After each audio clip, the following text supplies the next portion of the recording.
Siang ini nanti.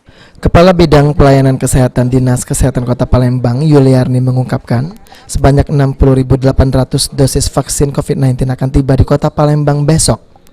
60.800 dosis vaksin yang tiba tersebut akan disasarkan kepada kaum prioritas sesuai dengan ketentuan dari Badan Kesehatan PBB, yaitu WHO, yakni vaksin diprioritaskan kepada kaum lansia atau dengan usia 60 tahun ke atas, maupun vaksin yang diprioritaskan kepada pelayanan publik.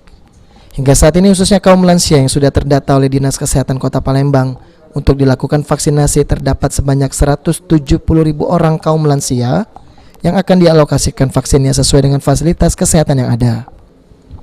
Bahkan bagi kaum lansia yang hendak mendaftarkan diri untuk dilakukan vaksinasi, bisa dengan cara mengisi link pendaftaran di palembang.kemkes.go.id. Insya Allah ini sudah dalam perjalanan, mudah-mudahan besok bisa sampai dengan selamat ya ke Provinsi Sumatera Selatan.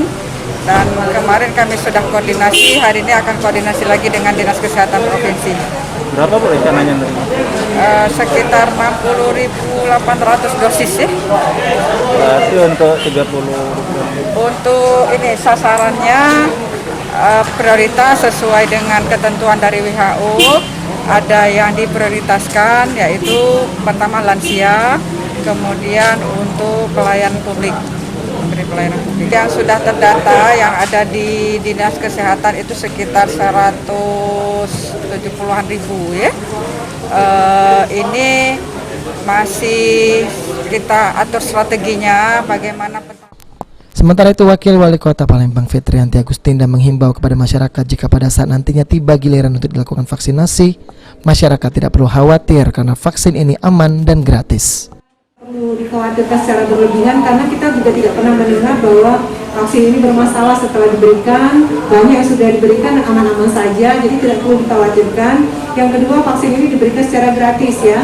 Itu hal-hal seperti itu yang kita sosialisasikan kepada masyarakat. Dan masyarakat juga menunggu. Bahkan mereka antusias sekali dan berharap bahwa vaksin ini nanti secepatnya bisa diberikan kepada masyarakat secara luas. Oktal Farizi, PAL TV.